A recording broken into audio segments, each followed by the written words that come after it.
Venise. Venise.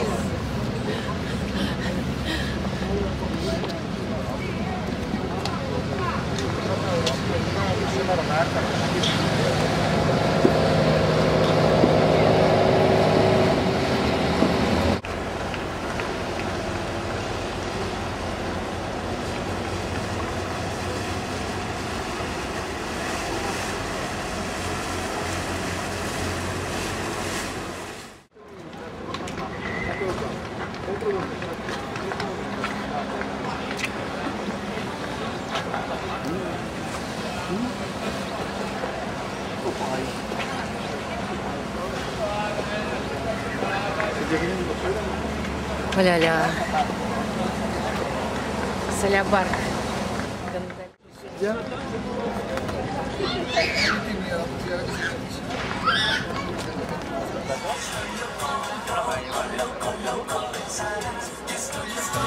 C'est la masse de Venise.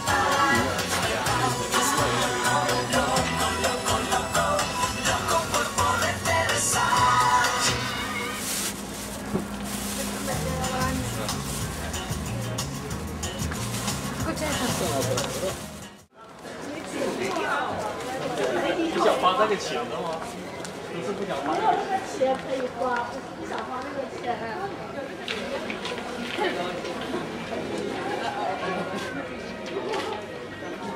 No camera.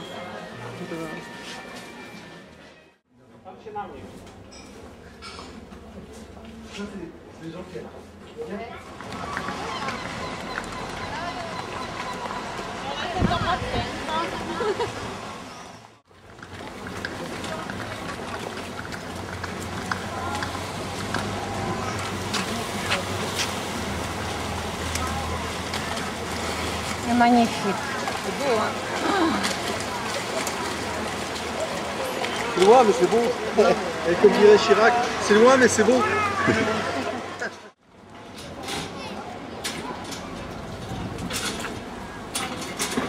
Bonjour.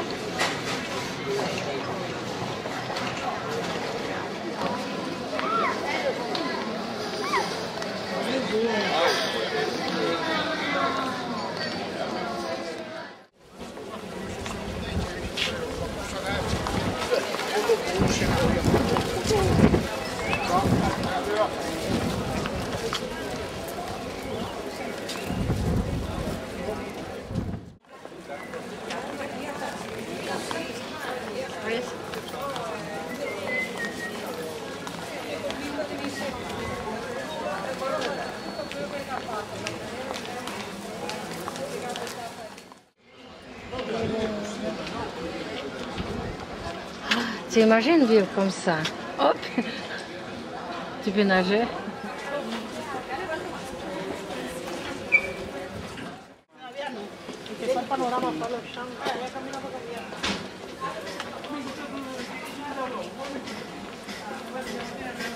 Je suis fière de mon mальчик.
Filha, Венеция.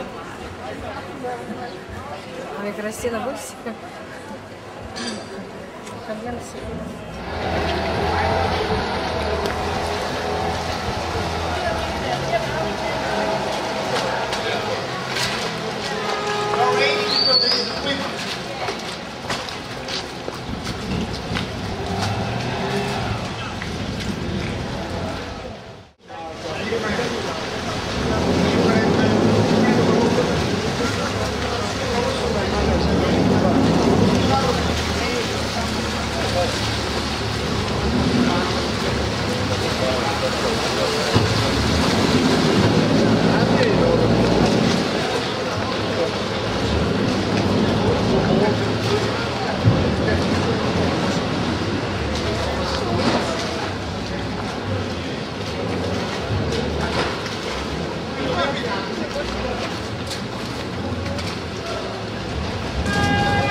Et regarde, les immeubles ils sont pas droits.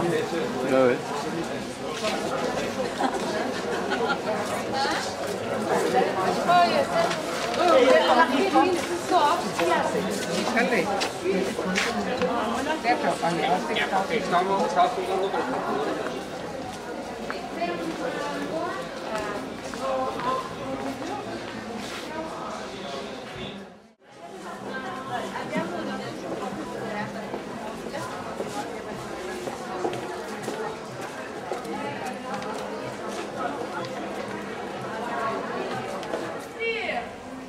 Не вижу, мне надо, чтобы с гондолы только носик получился. Только нос. Надо было бы, когда вы бы еще постояли, я бы его задницу разрабила.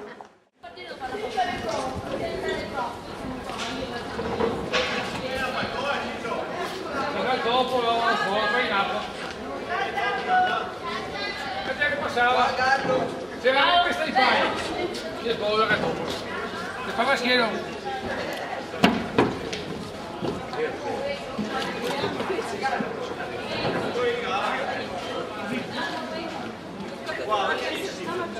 Guarda, che passa?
regarder les chapitres qui sont tous décorés de façon différente l'une de l'autre. Par contre, vous voyez qu'au premier étage, on a cette loggia très légère.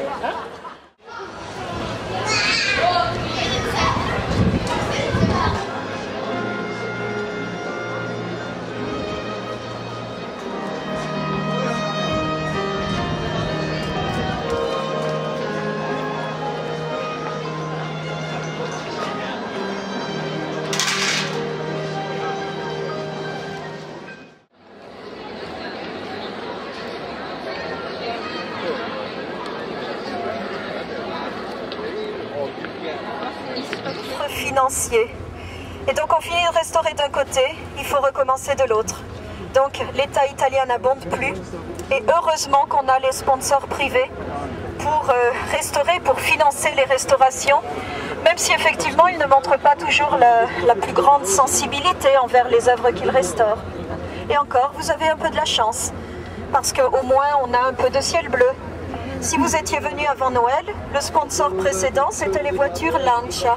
Et donc vous aviez ici une énorme voiture. De même que regardez sur la façade de la Bibliothèque nationale de la Marciana là-bas. Au moins en ce moment, on a le pont du Rialto avec un gondolier, ça fait couleur locale. Mais avant Noël, si vous vous souvenez de vos classiques, dans un des James Bond, il y a un monstre avec une mâchoire en acier. C'était lui. Donc c'est pas toujours du meilleur goût. Mais au moins, il finance les restaurations. Alors du petit pont des Soupirs, on va reparler un peu au pied du pont pour ne pas trop encombrer celui-ci longtemps. Mais en tout cas, vous voyez, dès le premier coup d'œil, que c'est un petit peu comme le Palais des Doges. C'est-à-dire que c'est un petit pont qui cachait bien son jeu. C'est-à-dire qu'il cachait sous son élégance, sous sa grâce, une réalité en réalité beaucoup plus austère, beaucoup plus tristounette. Parce que vous comprenez tout de suite que c'est le pont qui menait du Palais des Doges, à gauche, au palais des prisons d'État. Vous voyez les barreaux aux fenêtres. Donc en réalité, c'était le pont des prisons. Peut-être d'autant plus impressionnante qu'elle était peinte à l'émail bleu et à la feuille d'or. En tout cas, sur la porte, vous avez des symboles importants. Vous voyez que tout au sommet, on a une statue qui dans une main prend une épée et qui dans l'autre porte une balance. C'est bien sûr une personnification de la justice, puisque ce palais était aussi un palais de justice, un tribunal.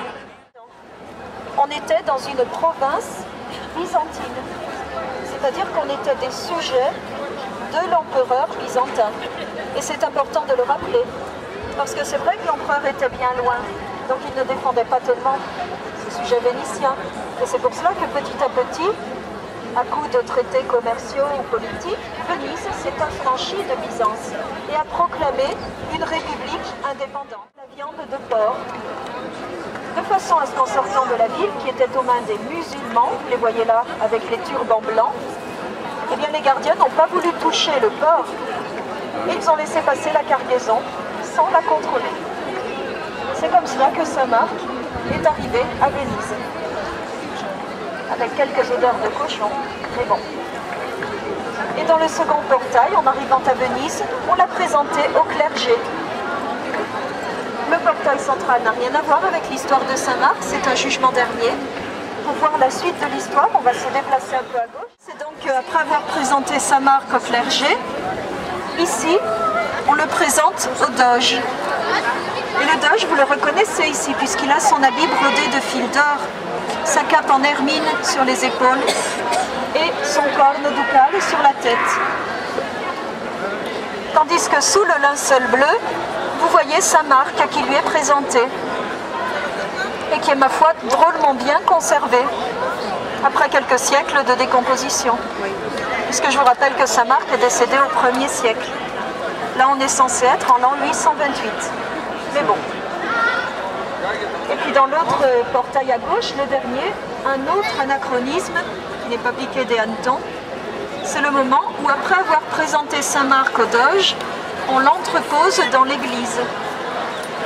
Mais l'église n'était pas construite à l'époque, puisqu'on va la construire par la suite pour protéger, pour accueillir le corps de Saint-Marc qu'on a ramené d'Alexandrie. Donc l'église ne s'est quand même pas faite en un jour. Là, elle est déjà toute prête. Mais bon. En réalité, au-delà de ces anachronismes, ce qu'il faut considérer, c'est que vous voyez que les Vénitiens ont utilisé l'art décoratif de la mosaïque pour illustrer, c'est-à-dire pour raconter par l'image. À des fidèles qui la plupart du temps, autrefois, étaient illettrés, donc ils ne lisaient pas forcément les textes, a fortiori ils ne lisaient pas forcément la Bible. Par contre, ils avaient l'habitude de comprendre les images. L'impression qu'elle est toute en or, alors qu'en réalité, si on la regarde de profil, on se rend compte qu'il s'agit de deux tesselles transparentes avec au centre une feuille d'or 24 carats. Ce qui veut aussi dire qu'au fil des siècles, le verre peut devenir un peu plus opaque, mais la feuille d'or au centre reste intacte. Et c'est pour cela qu'on a surnommé cette église la basilique d'or. Alors si vous voulez bien, on va entrer. Avant d'aller dans l'église, je vais demander à ceux d'entre vous qui ont... Voilà donc le résultat. Ces dernières années, on a nettoyé tout le palais des Doges. On est en train de terminer la basilique. On est en train de finir aussi la bibliothèque nationale de la Marciana. Et on a commencé à dresser des échafaudages pour continuer avec les procuratifs. Le fait est qu'aujourd'hui, malgré la pollution, parce que depuis la fin des années 80, on a fait des reconversions à Marghera. On y a implanté des activités tertiaires, c'est-à-dire des bureaux, des activités non polluantes. Mais le mal a été fait et maintenant, il faut nettoyer. Avec un grand C, celui que les Vénitiens, encore aujourd'hui, surnomment El Padrón, c'est-à-dire le patron, parce que c'est le plus haut de toute la ville, 98 mètres. D'ailleurs, à l'origine, il avait une double importance pour les Vénitiens, qui étaient des marins autant que des marchands. Parce qu'à l'origine, c'était aussi un phare.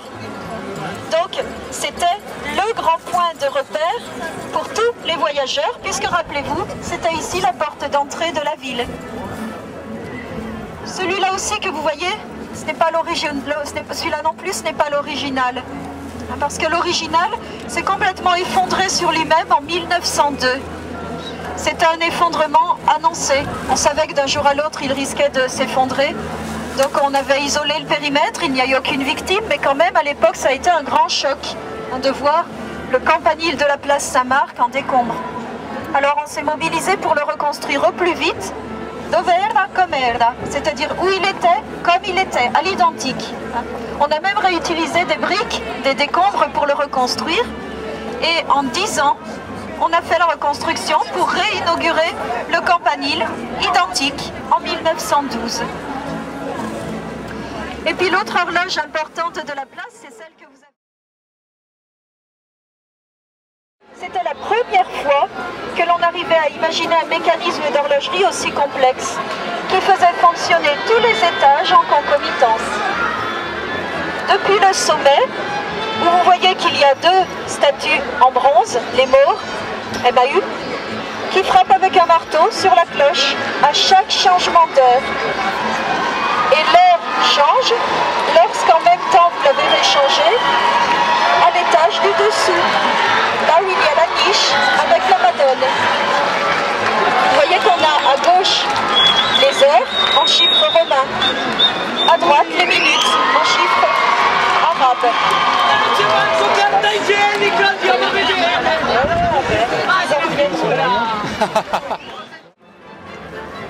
Surtout depuis au XIXe siècle, Venise était passée sous domination étrangère.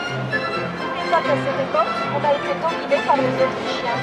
Et justement à cette époque, plus qu'un simple lieu de détente, donc siroter les boissons à la mode à l'époque, on avait découvert il n'y avait pas si longtemps, le café, le chocolat, eh bien, ces cafés sont surtout devenus des endroits mondains où on venait discuter politique. D'ailleurs, à cette époque, très clairement, le Florian et surtout le café des patriotes des Vénitiens, en opposition à l'autre là-bas. Du périmètre autour de la place Saint-Marc, qui est un peu le temple du tourisme, vous voyez qu'on a très vite fait de trouver des rues absolument tranquilles, désertes, où d'ailleurs tout à coup on découvre qu'à Venise on n'a quand même pas que des palais et des églises, on a aussi des maisons très simples. Par contre, ce qu'il est intéressant de souligner, c'est que, vous le voyez, à Venise, les maisons les plus simples, comme les palais les plus somptueux, sont tous construits de la même façon. C'est-à-dire que dès que l'humidité commence à ronger l'enduit, vous voyez apparaître dessous la brique. C'est-à-dire qu'à Venise, tout à la base est construit en briques et en bois, pour essayer bien sûr de ne pas trop peser sur le sol, puisque hélas à Venise on n'a pas un sol de terre ferme, on est sur des îlots. On dit que Venise est une île, c'est pour simplifier. En réalité, si vraiment on veut être précis, Venise c'est un archipel, c'est-à-dire que c'est un ensemble de petits îlots qu'on a choisi pour construire la ville, même si à l'origine on ne s'était pas installé ici. À l'origine, les premiers habitants de la lagune s'étaient installés beaucoup plus au nord de la lagune. Si vous imaginez justement la lagune comme la paume de la main, Venise est à peu près au centre. La lagune est un peu incurvée. Venise est au centre. À l'origine, on s'était installé tout au nord de la lagune, dans la petite île de Torcello. Si vous allez aux îles à Murano et à Burano, vous verrez Torcello qui est juste en face de Burano. Et ça a été le premier foyer de population dans la lagune, à une époque où bien sûr les gens ne venaient pas s'installer dans la lagune pour le plaisir, pour la beauté du site. Nous, aujourd'hui, on vient à Venise pour la beauté du site. Mais à l'origine, les gens sont vraiment venus vivre dans la lagune pour littéralement sauver leur peau. À une époque où partout ailleurs, en terre ferme, commençaient à déferler des barbares qui ravageaient tout sur leur passage, qui brûlaient, qui détruisaient. Et donc, les gens se trouvaient dans la lagune un refuge. C'est-à-dire qu'il faut bien comprendre qu'à l'origine, on a choisi d'habiter dans cette lagune de façon provisoire. Et pendant longtemps, on n'a construit que des refuges, des cabanes en bois. On espérait toujours retourner vivre chez soi. Et chez soi, ça restait en terre ferme.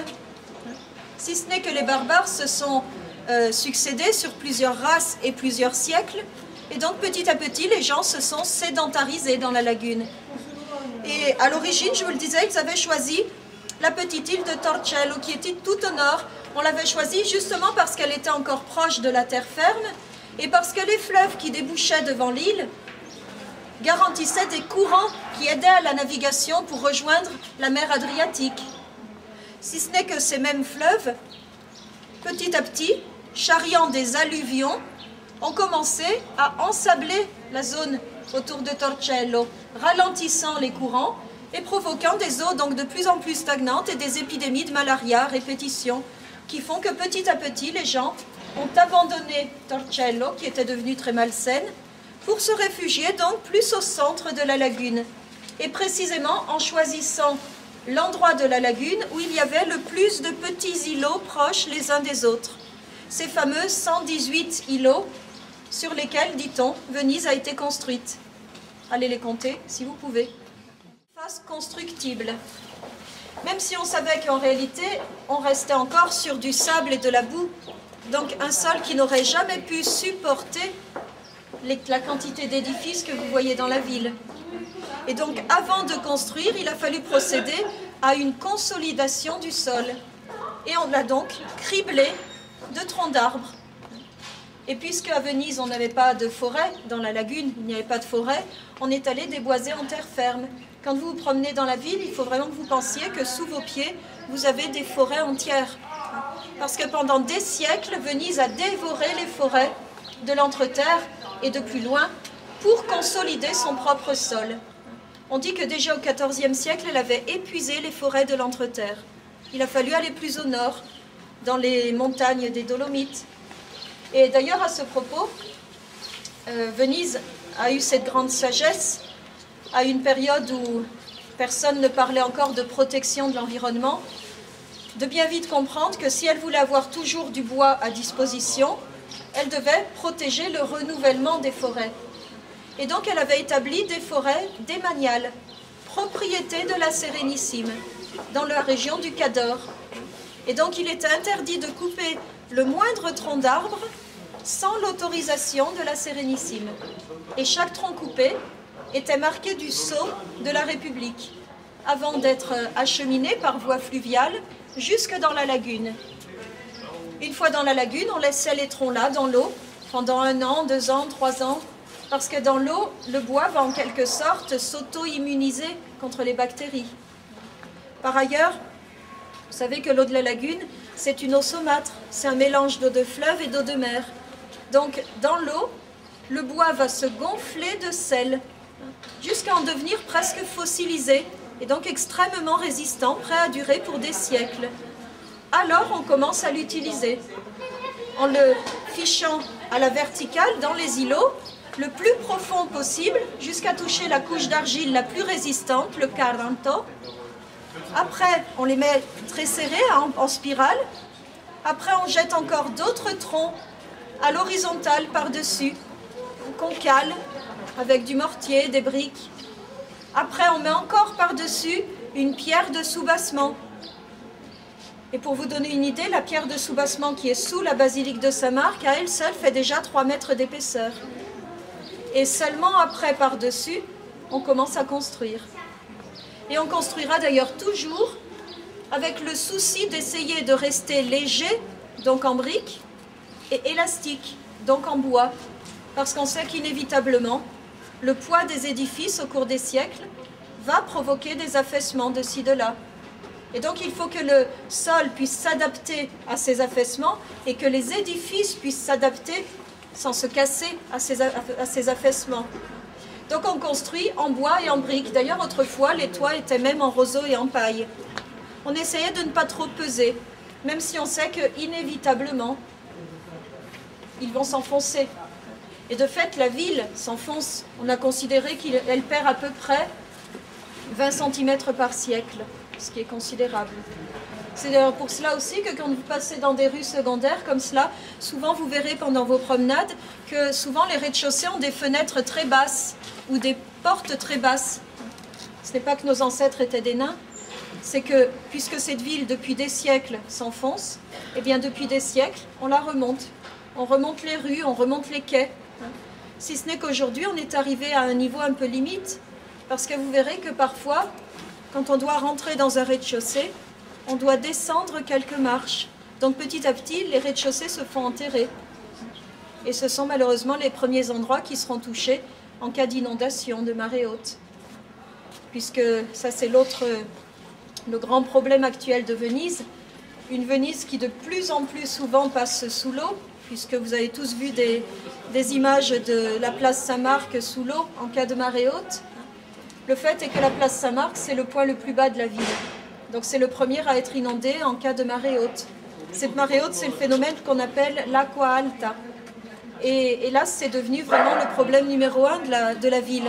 Parce que la marée en soi, bien sûr, c'est naturel. Non seulement c'est naturel, mais c'est vital pour la lagune, puisqu'il s'agit bien sûr de la marée de la mer Adriatique, qui 2 fois par jour entre dans la lagune. Si vous imaginez toujours votre lagune comme la paume de la main, ici à l'est, on a la mer Adriatique. Et entre la mer Adriatique et la lagune, vous avez ici 3 littoraux qui nous séparent de la mer. Mais entre les 3 littoraux, il y a 3 embouchures. Les embouchures par lesquelles, depuis des siècles, les bateaux entrent dans la lagune. Les embouchures également où chaque jour, 2 fois par jour, avec 6 heures entre le flux et le reflux, la marée de la mer Adriatique pénètre dans la lagune. Et je vous le disais, c'est un mouvement qui est vital pour les eaux de la lagune, puisque grâce à ces marées, chaque jour, plus de 95% du volume total de la lagune s'échange avec la mer. C'est pour cela que les eaux de la lagune sont propres. En tout cas, le problème, c'est quand il y a la marée haute, l'acqua alta. Et on l'a très vite, hélas. Parce que la moyenne des marées à Venise est de 80 cm. Des marées de la mer Adriatique. 80 cm. Mais déjà à 93 cm, on parle d'acqua alta, de marée haute. Et on commence à voir l'eau pénétrer sur la place Saint-Marc. Donc on y est très vite et on y est même de plus en plus souvent, c'est ça le problème. Parce que la marée haute en soi, elle a toujours existé. On a même des chroniques du Xe siècle qui nous racontent que certaines îles avaient été submergées par la marée haute. Mais ce qui est grave, récent et de plus en plus fréquent, c'est justement la fréquence des marées hautes. Parce qu'elles sont aggravées, ces marées, par le double phénomène local, c'est-à-dire qu'ici au niveau local, la ville continue à s'enfoncer sous son propre poids. Et puis par contre, au niveau planétaire, vous savez que les eaux montent, les glaciers fondent, le volume des eaux augmente. Et donc petit à petit, le double phénomène de ce qu'on appelle la subsidence et le statisme fait que Venise passe de plus en plus souvent sous l'eau. Et alors, là commencent les problèmes, parce que bien sûr, vous allez mettre vos bottes de pluie ce matin-là. Après, vous allez déployer les passerelles qu'on installe d'ailleurs sur la place Saint-Marc à l'automne et qu'on n'enlève qu'au printemps. Des passerelles qui permettront au moins de circuler sur les axes principaux de la ville. Et puis vous allez installer dans votre seuil de porte, vous voyez qu'il y a souvent des rails en acier, on y insère une paratilla, c'est-à-dire une paroi en acier. Avec l'arrivée de l'eau, elle va faire ventouse et empêcher l'eau d'entrer dans le rez-de-chaussée. Jusqu'à un certain point, parce que si la marée est vraiment haute, elle passera par-dessus. Et puis par ailleurs, ce n'est pas seulement l'eau qui déborde du canal, c'est de l'eau qui remonte partout, par capillarité. Donc peut-être que vous êtes en train de la bloquer à l'entrée de la pièce, mais elle est en train d'arriver par l'arrière de la pièce. Alors vous mettez en marche des pompes qui recrachent l'eau d'un côté tandis qu'elle rentre de l'autre. Et vous attendez patiemment que les 6 heures passent entre le flux et le reflux. Et de fait, pour souvent, les gens me disent c'est l'occasion d'une photo originale, la place Saint-Marc sous l'eau. Mais il faut bien comprendre que pour les Vénitiens, c'est un couteau planté dans le flanc. Parce que c'est vraiment devenu un problème gravissime, de plus en plus fréquent. Et bien sûr, hélas, les assurances ne remboursent pas les problèmes liés aux marées hautes. Considérez que si l'eau rentre dans votre magasin, dans votre restaurant, bien sûr vous risquez votre marchandise, vous risquez vos meubles. Vous passez des nuits blanches à écoper, à surélever les nappes, les tables, les frigos pour que les moteurs ne soient pas atteints par la marée. Et tout cela se mesure chaque année en centaines de milliers d'euros de pertes qu'on ne vous rembourse pas. Parce que bien sûr, si les assurances devaient rembourser les problèmes de marée haute, ce sont les assurances qui devraient mettre la clé sous le paillasson à Venise. Donc un grave problème pour la ville, qu'on n'a toujours pas résolu malgré la construction actuelle de digues. Vous en avez peut-être entendu parler. On est en train de construire des digues aux 3 embouchures de la lagune. C'est un projet qu'on a surnommé le MOSE, M-O-S-E. Ce sont des initiales pour le module électromécanique. Mais en réalité, Mose en italien, ça veut aussi dire Moïse. Alors symboliquement, à grand renfort de publicité, on a proposé cela comme le projet qui va sauver Venise des eaux. On a de forts doutes. C'est-à-dire que, hélas, on voudrait bien y croire, mais quand on connaît le projet de près, on se rend compte qu'il a de graves défauts, et des défauts qui sont des revers de médaille gravissimes sur la lagune elle-même et sur le très délicat équilibre de l'écosystème lagunaire. Pour des raisons très simples, même si le projet en soi est très complexe. C'est-à-dire que pour vous résumer la situation très rapidement, pour ne pas rester trop longtemps sur le sujet, au niveau des 3 embouchures de la lagune, vous imaginez l'embouchure entre la mer et la lagune, au niveau de ces 3 embouchures, on a choisi de distribuer 90 parois mobiles de digues. Des parois mobiles sur le fond de l'embouchure, fixées sur le fond de l'embouchure, qui en cas de marée haute remonteraient pour en quelque sorte fermer la porte. Alors dit comme ça semble très simple. En réalité, il faut penser que chacune des 90 parois fait 2,5 mètres d'épaisseur et entre 18 et 30 mètres de long. Donc c'est quelque chose de titanesque. Et pour fixer ces énormes digues avec des gonds sur le fond de la lagune, eh bien on a dû creuser terriblement ces embouchures. Et rien que ça en soi, c'est déjà un problème. Parce que, inévitablement, cela provoque paradoxalement une augmentation des marées hautes. Parce que tant qu'on avait des embouchures étroites et peu profondes, l'eau de la mer entrait, mais avec un flux régulier. Maintenant que les embouchures sont beaucoup plus profondes, on touche jusqu'à 14 mètres de profondeur, alors l'eau de la mer entre beaucoup plus facilement et avec beaucoup plus de violence. Et donc on s'est rendu compte que déjà actuellement, en correspondance des 3 embouchures, dans le canal, donc en correspondance, la force de l'eau de mer qui entre dans la lagune a complètement raviné le fond de la lagune, rasant, si vous voulez, les algues notamment, qui non seulement étaient la flore de la lagune, mais constituaient également des sources de nourriture pour les poissons, pour les crustacés. Et puis par ailleurs, la facilité et la force avec laquelle l'eau de mer entre dans la lagune fait que déjà actuellement on s'est rendu compte que dans la lagune sud, on n'a plus de l'eau de lagune, on a de l'eau de mer. Cela a totalement modifié la salinité de l'eau, avec comme autre conséquence qu'on n'a déjà plus de poissons de lagune, on a désormais des poissons de mer. Donc ça, ce sont des bouleversements sur l'écosystème sur lesquels difficilement on retournera en arrière. Sans compter que on a d'autres choses à contester à ce projet. Déjà le fait qu'il coûte les yeux de la tête. On avait parlé au début de 4 milliards d'euros, puis de 6, puis de 9, puis de 12. On est seulement à peine la moitié de la réalisation du projet et l'État italien a déjà admis il y a quelque temps qu'il n'y avait plus d'argent. Donc on ne sait pas comment et quand on le finira. Pour en plus un projet qui techniquement a été projeté pour ne se hausser qu'en cas de marée haute supérieure à 111 cm. Donc c'est vrai que si on a une marée de 111, on sera bien content d'avoir les digues. Mais ça ne prend absolument pas en compte toutes les autres marées qui sont de loin les plus nombreuses, qui sont en dessous de 111. Donc assez grave pour enquiquiner la vie des Vénitiens au quotidien, pas assez grave pour faire fonctionner le système. Donc des tas de défauts sur ce projet, on espère toujours qu'on va réussir encore à modifier certains défauts, mais objectivement on a des doutes et on risque de payer très cher un système qui ne servira en réalité peut-être que 2 ou 3 fois par an, tandis que dans 150 ans, vu le mouvement justement de montée des eaux, il risque de servir de plus en plus souvent et donc de s'user très vite. Et le consortium qui le construit ne s'est engagé qu'à 5 ans d'entretien après la fin des travaux. Après, on ne sait pas qui aura l'argent pour l'entretenir. Et c'est un entretien qui se fait sous l'eau. Donc, c'est quand même assez spécialisé. Donc, effectivement, on a beaucoup de craintes. Le problème étant que là, on est quand même en train de jouer avec le destin d'une ville qui est unique au monde. On va aller jusqu'au bout.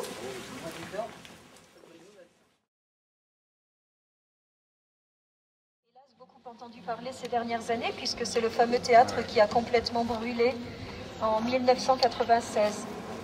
Cela a toujours été le théâtre le plus important de Venise, depuis sa création en 1792. Et à l'époque, justement, il faut bien comprendre qu'à Venise, à la fin du XVIIIe, on berçait dans une atmosphère musicale. C'est-à-dire que les Vénitiens à l'époque, c'était littéralement le chant lyrique. Très volontiers, le soir, on allait écouter des concerts. Pas seulement dans les théâtres, mais aussi dans les églises, dans les instituts religieux, dans les orphelinats. On improvisait des concerts dans les rues. Il y avait toute une atmosphère musicale à Venise, propice d'ailleurs à la création des théâtres. Et à l'époque, le théâtre le plus important, c'était celui de San Benedetto, en dialecte, San Benedetto, le Saint-Benoît, qui était tout près d'ici, qui appartenait à une société de propriétaires. Cette société, malheureusement, a dû fermer boutique parce qu'elle a été expropriée, les propriétaires du Rhin. Et donc, vexés, ils ont décidé qu'ils allaient reconstruire ailleurs un autre théâtre et en faire le plus beau de la ville. Il y a eu un concours public.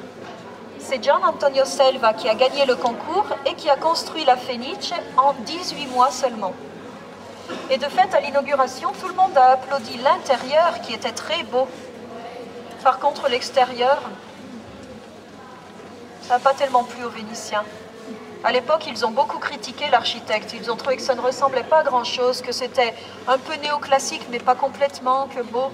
Ce n'était pas très satisfaisant. Oui. Encore aujourd'hui, on a écrit sur la façade « Societas » et la date 1792. Societas, c'est bien sûr une allusion à la société de propriétaires. Mais les Vénitiens, à l'époque, on avait fait un épigramme. C'est-à-dire qu'il faudrait lire « Sine ordine cum irregularitate erecit theatrum Antonio Selva ». C'est-à-dire sans aucun ordre et avec de l'irrégularité, Antonio Selva a construit ce théâtre. C'était une moquerie, parce que le théâtre ne plaisait pas tellement à l'extérieur. Puisque déjà une première fois, il a été réduit en cendres, en 1836, par accident, une chaudière étant restée allumée pendant la nuit, qui a fait prendre feu rapidement à tout l'édifice. On pensait que l'essentiel du théâtre était en bois. En quelques heures, tout a brûlé. Et à l'époque, on a demandé à deux frères, Giambattista et Tommaso Meduna, de reconstruire la Fenice Ils l'ont fait en seulement 1 an. Et dès lors, le théâtre a repris sa place de premier plan dans l'activité musicale de la ville. D'ailleurs, c'est très vite devenu le phare.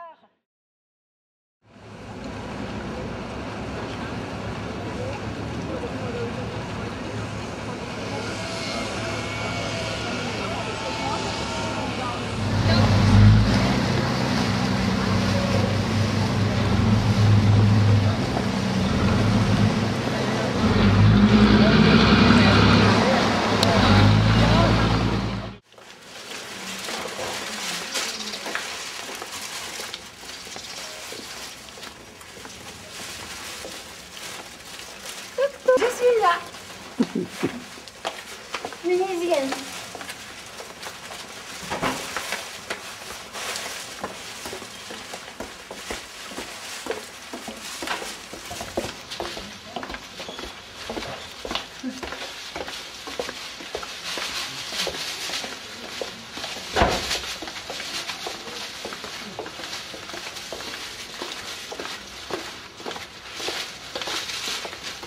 Oh là là.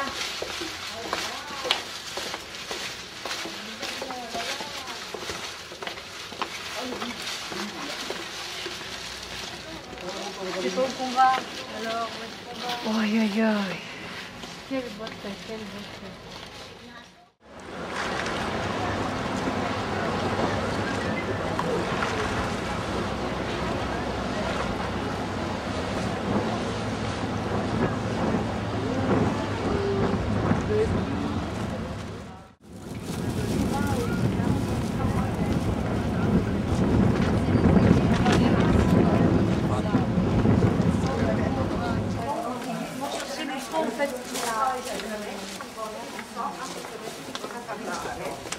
Volevo chiedere se tu si senti in grado di farlo.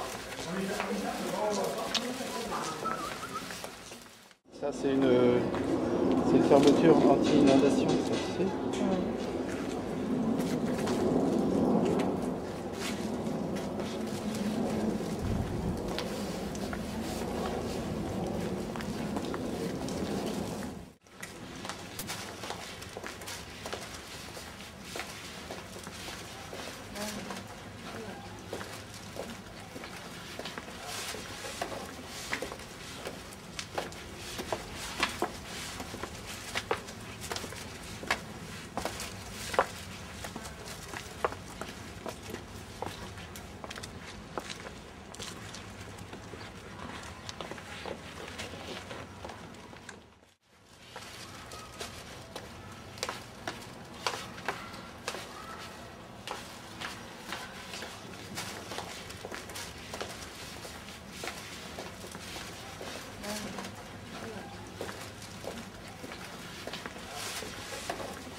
La masse.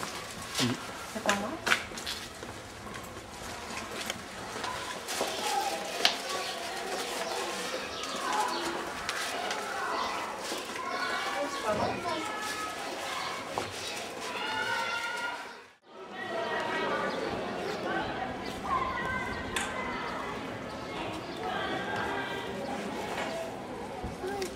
Oggi proprio. Oh!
Comment quand tu fais comment tu fais cher, c'est pareil. Oh, Johnny, la belle vue là. Je suis bien assis, tu es bien assis ton mari? Santa Lucia, Santa Lucia, лодка моя легка, весла большие, Санта Лючия, Santa Lucia. C'est comme ça. Tu perds pas mon chapeau quand même. Hein? Oh là là. Le chapeau il est là. Ne l'inquiète pas. Il est au chaud le chapeau. Ça va là. Ne t'inquiète pas. Ne vous inquiétez pas. Oh là là, quelle beauté.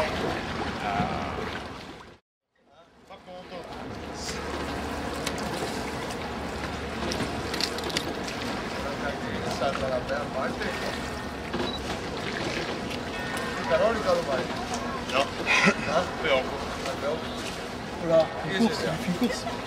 C'est un peu léger. Tout seul. Vite, vite, vite, vite, vite. Ah, c'est bon, fais le bisou. Fais le bisou encore. C'est la sieste, quoi. On avait un café pour les soupirs, mais bon. Attends, C'est écrit en plus. Sospiri, c'est écrit. Il ciel bien aussi. Restauré. on va rapprocher pour les soupirs. Tout le monde peut passer pour les soupirs.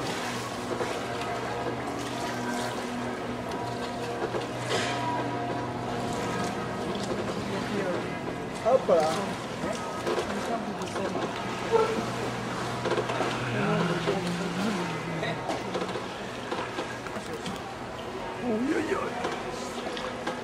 Ça va pas le faire.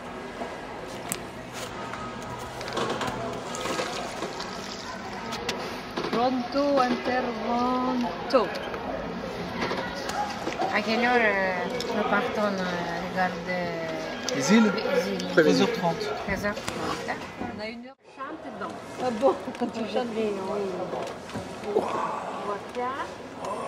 Chante et danse. Et embouteillage. Bonne course!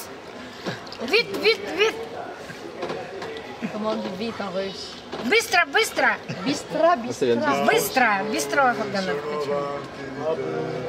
on chante bien. Santa Lucia, Santa Lucia, лодка моя быстра, весла большие, Santa Lucia, Santa Lucia, калинка, калинка, калинка моя.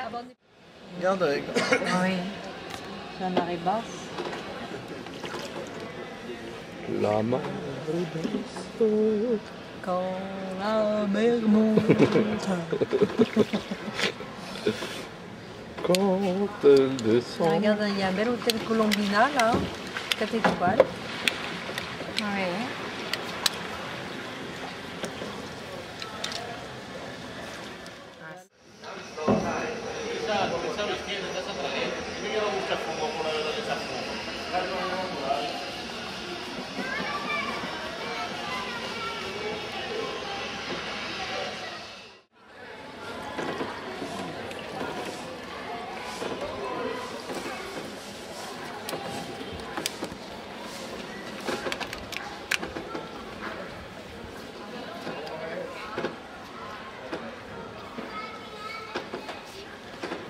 Se demande comme ça?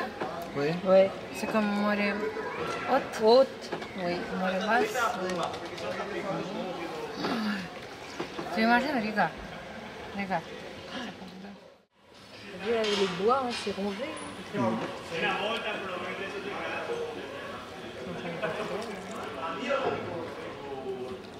C'est restauration? Ouais.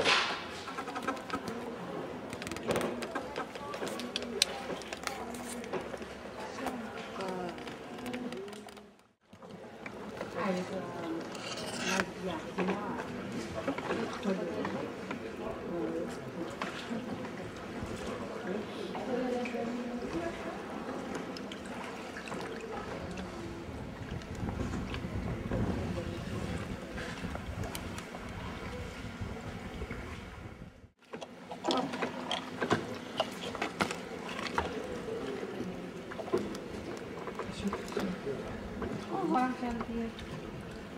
Il est très fort le gondolier. Alors là, t'as vu, c'est une procession de gondoles. Ah, j'ai enlevé les lunettes, il faut que je les remette. Au revoir, Jean-Pierre.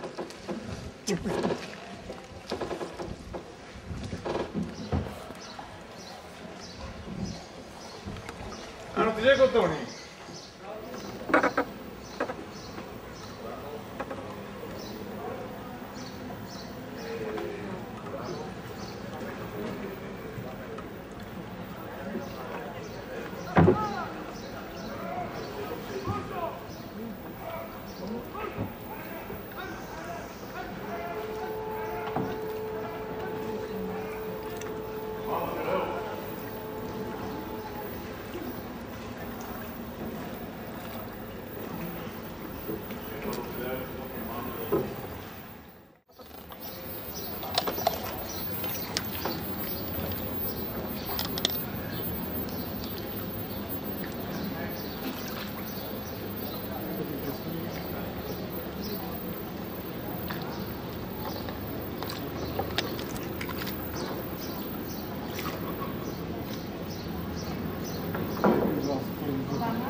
Vai, vai.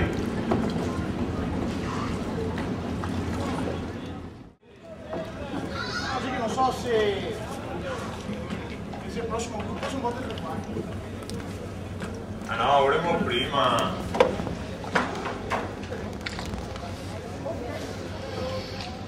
Bon, c'est là. Ça pas un grand souvenir. Seigneur, Qu'est-ce que tu penses de la cérémonie? À la cérémonie, ça ne me fera pas un grand souvenir, les gondoles. Non, hein. pourquoi? C'est sympa. Parce que je trouve que c'était pas terrible. Vous êtes capricieuse. Je trouve ça très sympa. Mais nous ne passons pas, nous n'avons pas passé un bon quartier, mais quand même ça va. Je suis contente. Un à la fois, hein, monsieur. Maintenant. Merci. pour le chapeau, merci.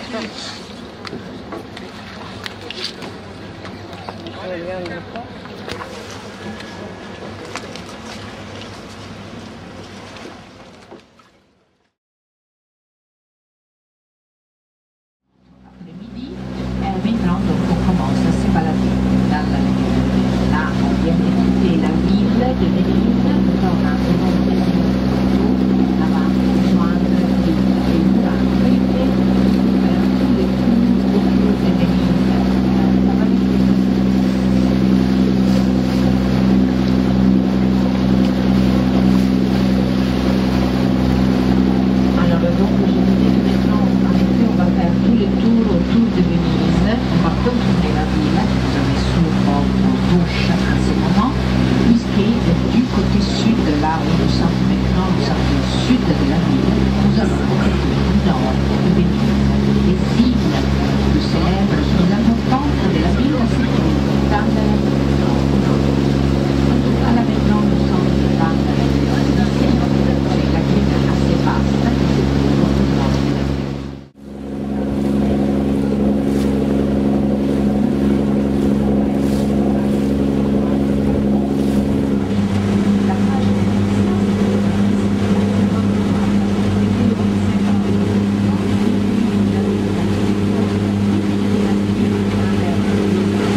15h15, départ exactement ici où on va aller. Là, on prend vite. Soute, potasse, calcium et oxyde métallique pour la couleur. Oxyde de chrome pour le vert, oxyde de cobalt pour le bleu, etc.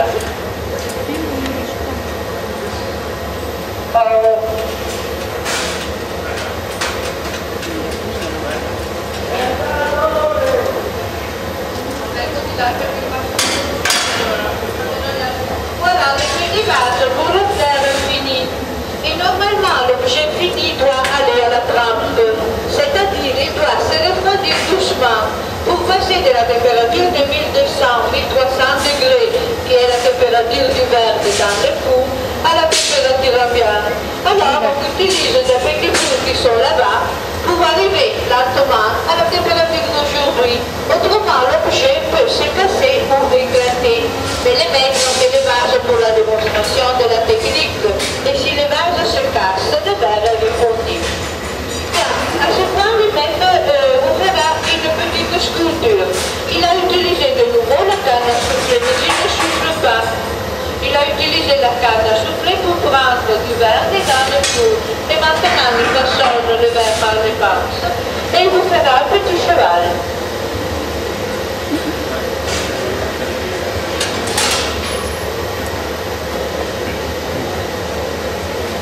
Regardez, il a déjà fait la tête.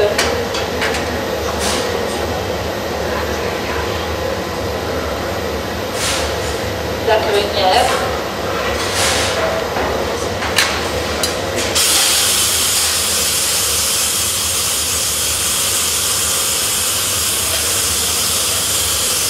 Le casque.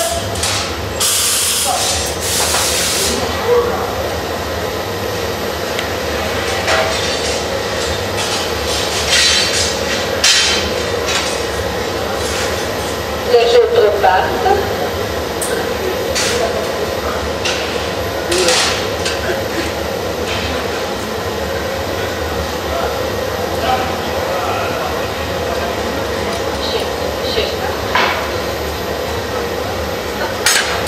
Et à la fin, le maître fait couper le verre par le ciseau pour le détacher de la canne.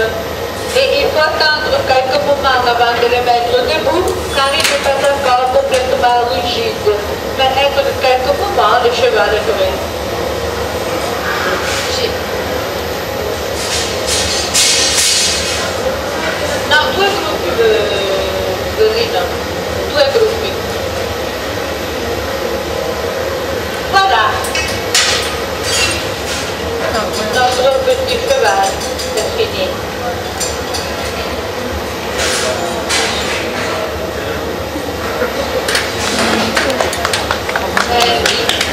Magnifique. Bien, ça vous mettre en fini. Normalement, un jeune travaille 7 ans dans une fournaise. À la fin du 7e an, une équipe de maîtres verriers lui donne un examen pour décider s'il peut devenir maître, s'il est habile. Et s'il est capable, il devient maître. Mais quelqu'un reste ouvrier toute sa vie. Mais s'il est maître très capable, il est considéré un artiste. Il peut décider son appointement, il peut choisir son horaire de travail comme un artiste. Bien, alors, notre maître a fini la démonstration, alors il faut que nous laissons la place à notre plan de voyage. Vous avez regardé qu'est-ce que j'ai appris. C'est mon mальчик donne un cadeau pour mon anniversaire, comme ça. Je suis très heureuse. C'est encore plein de cadeaux.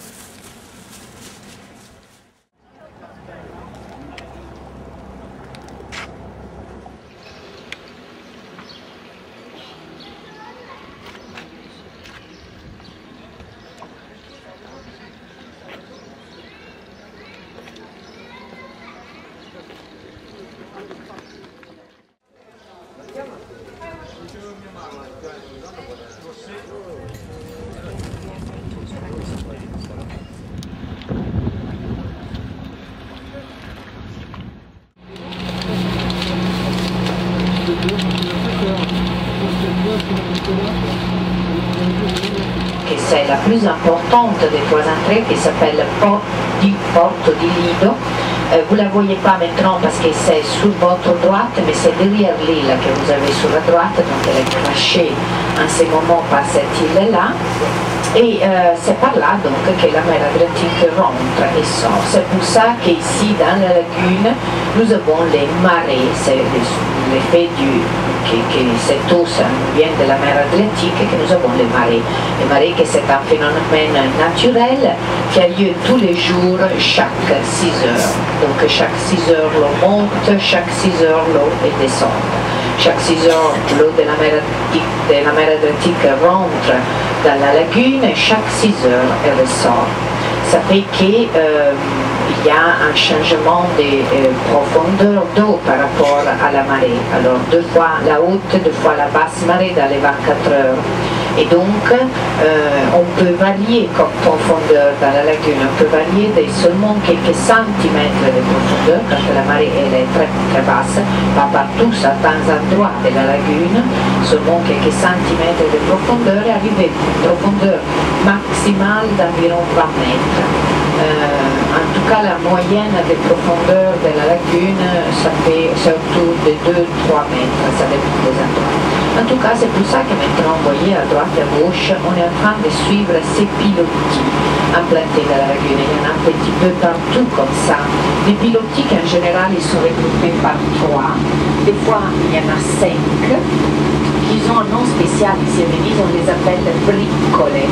Ces pilotis sont très importants parce qu'ils marquent les chenals navigables à l'intérieur de la lagune. C'est-à-dire qu'au-delà de ces pilotis, quand la marée est basse, l'eau peut être seulement quelques centimètres de profondeur. Donc les chenals plus profonds, ils sont marqués par ces pilotis, par ces briccole. Les bateaux moteurs, ils sont obligés à suivre ces pilotis, autrement, si on va au-delà, on pourrait bien s'implanter dans la base avec le moteur du bateau. Les bois utilisés par ces pilotis, c'est du mélèze.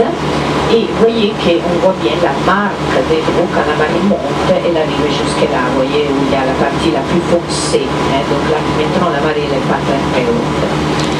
En tout cas, la marée que nous avons ici dans la lagune, ce n'est pas une marée, bien sûr, très importante comme celle que vous avez dans l'océan Atlantique en France, mais c'est une marée un petit peu plus importante de celle que peut avoir dans la Méditerranée. La Méditerranée, c'est une mer qui n'a presque pas de marée.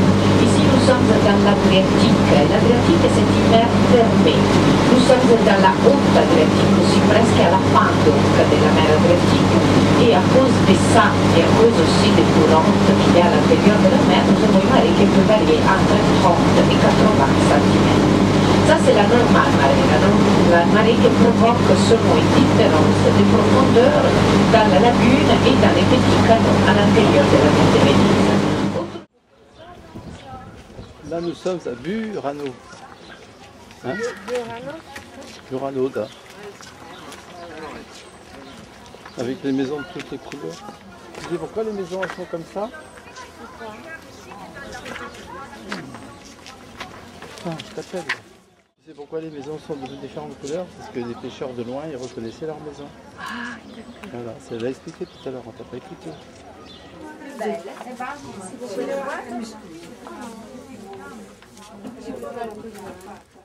Dentelle, il fait tout un petit cordon et la petite rosette. La même, c'est dans l'escalier, dans les cases. Si vous voulez visiter, là on a les choses plus belles.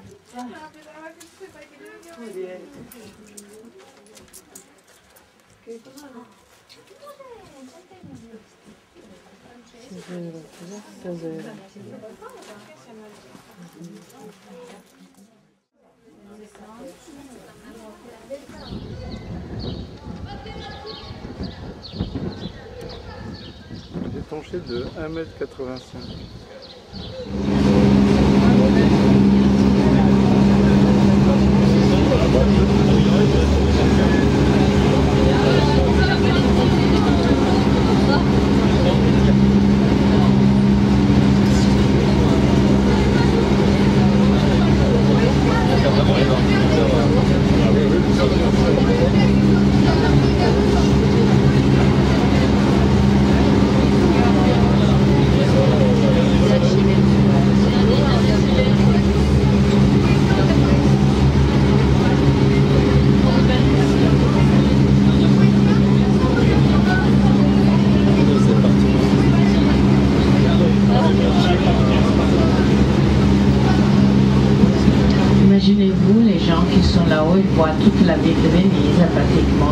des hauts, hein, ils sont beaucoup plus hauts que la ville.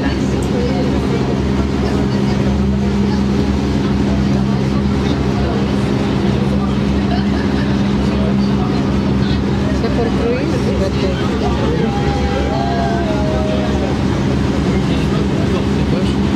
c'est bateau pour le cruise. Le...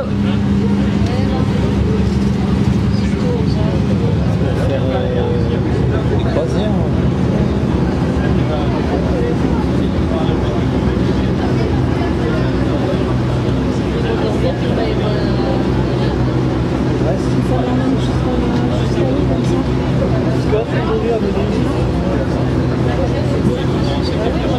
Voilà, messieurs, dames, alors là maintenant sur la droite, par contre, on va passer devant encore une fois au centre historique.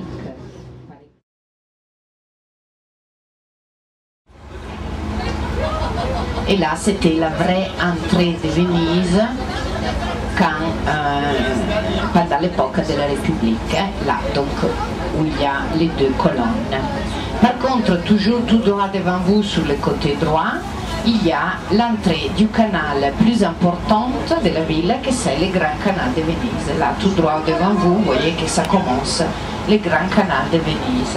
Nous allons prendre un autre canal ici. Regardez, sur la gauche, il y a la façade de l'église de Palladio. Cette façade, toujours avec la pierre blanche, vous voyez qu'on a vu tout à l'heure, qui donne vers la place Saint-Marc.